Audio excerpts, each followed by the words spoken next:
me llamo Amelia, tengo 35 años, y hoy enterré a mi esposo, James, en otro país. Después de 30 horas sin dormir viajando de regreso a casa, escribí en el chat familiar, mi vuelo llega a las 5 de la tarde, ¿alguien puede recogerme? Mi hermano, Troy, contestó, estamos ocupados, mejor pide un Uber. Mi mamá añadió, ¿por qué no planeaste mejor?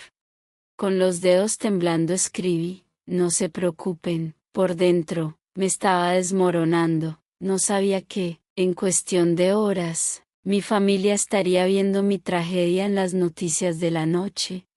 Antes de que el dolor cambiara mi vida para siempre, tenía lo que muchos llamarían una vida perfecta. James y yo nos conocimos en la universidad, en segundo año. Derramó café sobre mi libro de economía, insistió en comprarme otro, y de ese desastre salió una cita a cenar. Nos casamos al graduarnos y construimos una vida hermosa en Portland. Yo trabajaba como directora de marketing y James era ingeniero de software. Teníamos una casa acogedora de 2 pisos con un jardín al que yo dedicaba cada primavera. James bromeaba diciendo que mis jitomates podrían ganar premios en la feria estatal. 10 años de matrimonio pasaron como un sueño. Viajábamos cada vez que podíamos. Teníamos noches de juegos con amigos todos los jueves y ahorrábamos con disciplina para el futuro. Ya hablábamos de tener un hijo, incluso habíamos convertido la recámara de visitas en oficina, pero sabíamos que fácilmente podría transformarse en una nursery cuando llegara el momento. Todo cambió el otoño pasado, cuando a James le ofrecieron un contrato de 6 meses con una empresa internacional de tecnología en Singapur. Era una oportunidad única, algo que impulsaría su carrera y nos daría la experiencia de vivir en el extranjero. Yo organicé mi trabajo para hacerlo a distancia durante 3 meses y así dividir mi tiempo entre continentes. Estábamos emocionados por la aventura. La noche antes de que él se fuera, cenamos en casa. Recuerdo cada detalle, la música suave, las velas encendidas sobre la mesa, y la forma en que James me tomó la mano mientras prometía que esa oportunidad haría nuestro futuro aún más brillante.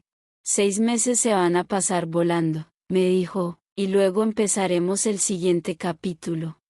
Durante los primeros 2 meses nos llamábamos por videollamada todos los días. Yo viajé a visitarlo por 3 semanas en Navidad, y fue como una segunda luna de miel.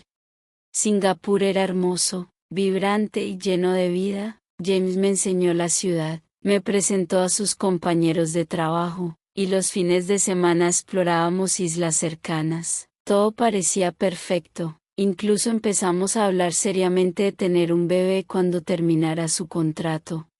Pero después llegó la llamada que destruyó mi mundo. Estaba en Portland cuando James se quejó de un dolor de cabeza muy fuerte durante nuestra videollamada de la mañana. Seguramente solo estrés, me dijo, sobándose las sienes. Tengo una fecha límite muy pesada. 8 horas después, uno de sus compañeros me llamó desde el celular de James. Mi esposo se había desmayado en una junta y lo llevaron de urgencia al hospital.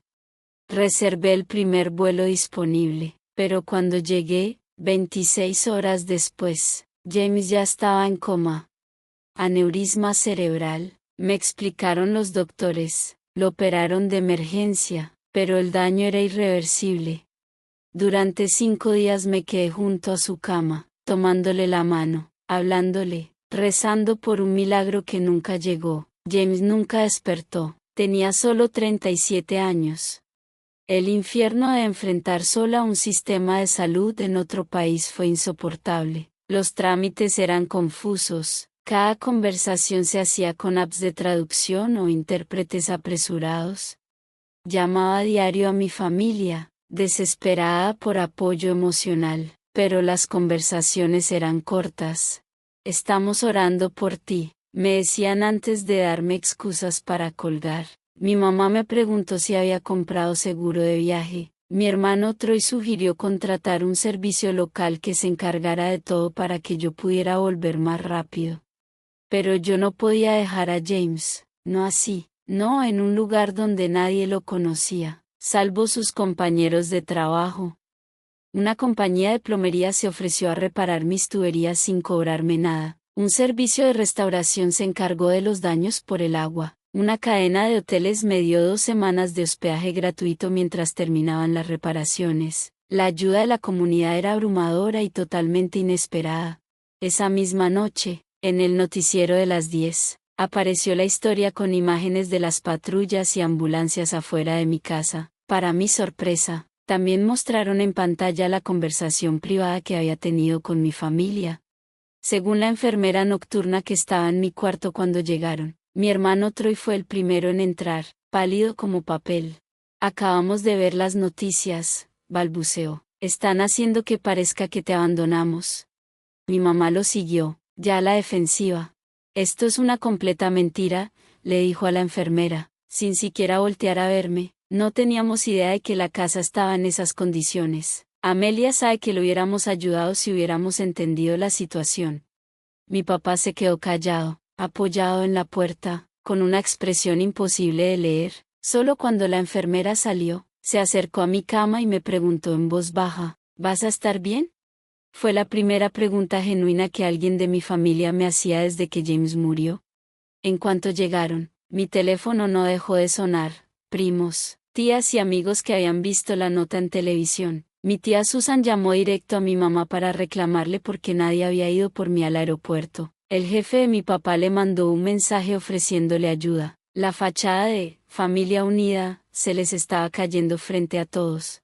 Mientras yo entraba y salía del sueño, los escuchaba en el pasillo, discutiendo en voz baja cómo arreglar la situación. Troy insistía en adelantarse a la historia, antes de que afectara su reputación profesional. Mi mamá estaba más preocupada por lo que pensaría su club de bridge. Mi papá propuso que, para aparentar, me mudaran a su casa en cuanto saliera del hospital. Ni una sola palabra de arrepentimiento real, nada de preocupación sincera por mí, solo imagen, control de daños y su propio malestar. La trabajadora social del hospital llegó para hablar de mi plan de alta y me contó que el apoyo de la comunidad seguía creciendo. Un grupo local de apoyo al duelo ofrecía consejería, un servicio de comidas donó 2 semanas de alimentos preparados, y varios vecinos se apuntaron para ayudarme en la casa. Tienes opciones, me aseguró, no tienes que irte con tu familia si no es lo que quieres. Fue la primera vez que alguien reconoció que yo tenía una lección, que no estaba obligada a aceptar una ayuda envuelta en interés propio, solo porque venía de la sangre. Mientras mi familia esperaba ansiosa para poner en marcha su plan de control de daños, cerré los ojos y pensé en James. Él siempre me decía que debía aprender a poner límites con mi familia. Tu valor no depende de que ellos sean capaces de verlo, me repetía. Ahora, tirada en una cama de hospital, después de casi morir sola en nuestra casa, por fin entendía lo que quería decir. A la mañana siguiente, mi condición ya era más estable, pero la habitación se sentía sofocante con la presencia de mi familia. Pasaron la noche turnándose para que siempre hubiera alguien visible a mi lado, sobre todo cuando entraba personal del hospital. La actuación era perfecta, pero vacía. Troy revisaba su celular, lanzándome de vez en cuando un «¿necesitas algo?», pero enseguida volvía a sus mensajes, claramente manejando su imagen en redes sociales. Mi mamá acomodaba y reacomodaba las cosas en mi mesa, murmurando que todo este asunto se había exagerado demasiado. Mi papá miraba por la ventana, suspirando y revisando su reloj. Cuando entró el doctor Reynolds para hablar de mi condición y del alta, mi mamá se transformó de inmediato, me tomó el brazo y con voz suave dijo, «Estamos tan agradecidos de que esté bien, claro que se vendrá a casa con nosotros, la familia siempre se une en los momentos difíciles». El doctor la escuchó con cortesía, pero luego me miró directamente.